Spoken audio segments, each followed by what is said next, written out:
une voie, peut-être une voie vers la souveraineté énergétique, mais d'abord sur le raffinage, c'est une bonne nouvelle aussi, hein. Oui, gis nañu vidéo bi ministre de l'énergie, du pétrole et des mines def wax ci xam naa c'était avant ñuy def le raffinage. ñu ngi koy nuyu au passage. di ko beral nuyu parce que ñoo bokk dëkk Thiès. ba pare mu nekk suñu ministre de tutelle. mais man damay ñëw rek sur deux principes. mooy c'est une bonne nouvelle effectivement c'est une bonne nouvelle à deux niveaux. Le premier niveau mooy la souveraineté énergétique.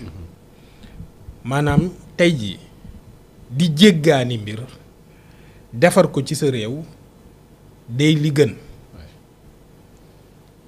parce que dina yokk la fierté nationale ñu ne produit yii kat nga xam ne jëlee nañ ko ci raffinage du pétrole brut bi non seulement brut bi Sénégal la jógee ñu raffiner ko fii am tous les produits dérivés lépp nekk ci biir Sénégal loolu sursaut de souveraineté nationale la donc fierté la ñuy féliciter waa SAR ci liggéey bu am solo boo xam ne liggéey nañ ko bi ci des mooy day tamit indi li ñuy wax la problématique de la sécurité des approvisionnements loolu problème mu sécurité la maanaam jëlee dara ci sa réew lépp nekk fi nga bañ a dépendre de ce qui se passe ailleurs dans le monde loolu aussi da lay indil sécurité ndax tey jii bu ñu nee par exemple les chocs exogènes par exemple. exactement les chocs exogènes bu ñu nee tey jii par exemple brut bi dafa war a jugee Nigéria ñëw Sénégal mais ci diggante bi problème mën na ci am mais bu fekkee brut bi fii lay jugee ci Sénégal di duggaat ci réew mi mais bu boobaa loolu c'est la partie macroéconomique je vais venir sur ça. C'est ça. Et aussi tout ce qui est histoire de change. Donc maa ngi ci problème maa ngi ci la partie sécurité la sécurité des approvisionnements donc loolu pour man dafa am solo au-delà de la souveraineté il y a aussi la sécurité des approvisionnements donc loolu muy deuxième point bu positif. Le troisième point qui est positif mooy l'impact au niveau macroéconomique. Parce que tey jii bu fekkee ñun dañuy jël suñu alal di dem di jënd brut à l'étranger dañuy utiliser ce qu'on appelle des devises loolu noonu dañuy mën na dem ba indil ñu déficitu devise ñu war a dem wuti jiwaat ay devises pour mën a renforcer li nga xam ne moom mooy ay devises u réew donc foofu da ciy am aussi un point positif maanaam pression boobu ñuy am sur les devises aussi day mën a wàññeeku bi ci des mooy la balance commerciale itamit aussi bu boobaa day mën a rééquilibrer wu parce que jéggaani wuñ parce que tant que yaa ngi jéggaani yaa ngi déséquilibrer la balance commerciale mais bu fekkee jéggaani woo ça veut dire que c'est des centaines de milliards en réalité yoo xamante ni bii ça sera des transactions qui vont se passer au Sénégal. Donc pour man je ne vois que du positif. Maintenant bu SAR 2.0 ñëwee day gën a neexati maanaam dañuy mën a permettre ñu mën a raffiner de façon beaucoup plus efficiente et avoir donc une chaîne de valeur qui est beaucoup plus efficiente. Donc c'est une bonne nouvelle.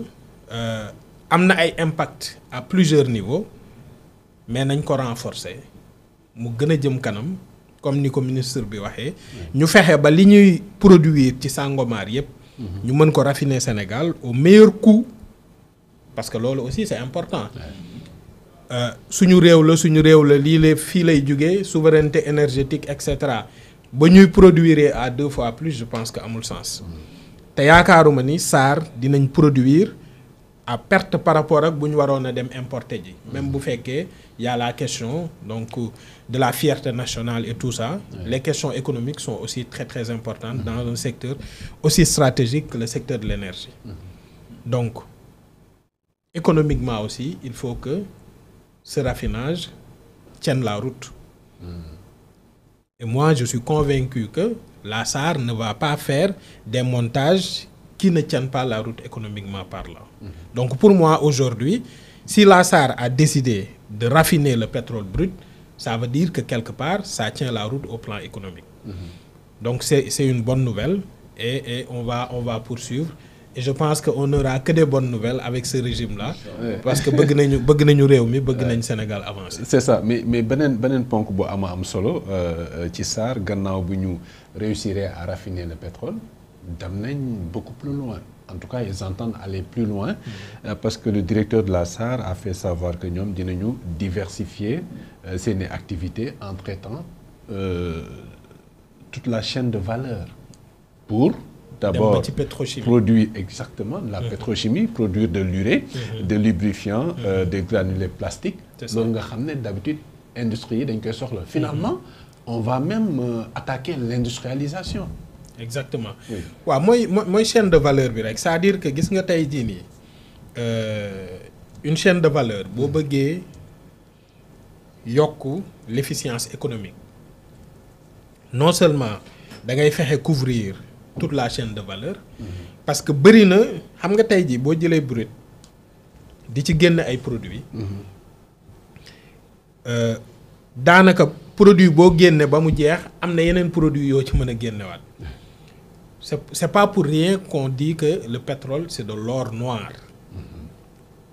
c'est de l'or li dérivés yi ci mën a am dafa bëri tellement que ni bu ñu couvrir toute la chaîne de valeur on renforce et on améliore l'efficience économique.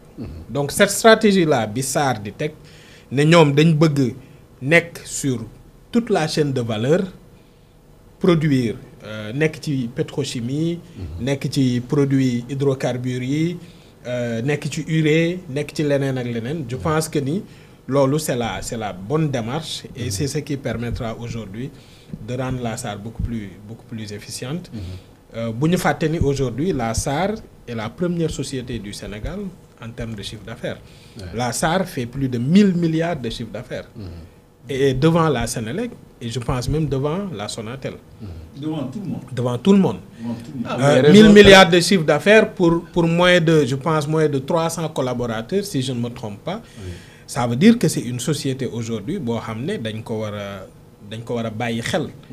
bàyyi ko xel teg ko ci anam yi mu gën a yembe pour que mu produire une valeur ajoutée vraiment boo xam ne Sénégal dina ci bénéficier wu bu baax a baax. Donc vivement SAR 2.0. Clédor wax nañ ko fii ba tey la chaîne de valeur il faut que ñu fàtt fépp comme on dit. SAR est en mesure aujourd'hui wane na ko techniquement. Avec des techniciens yoo xam ne ñu xarañ nañ. Avec un laboratoire de pointe. Ça a toujours été le cas. Oui donc tey dafa gën a fës parce qu'il y a plus de visibilité vis-à-vis de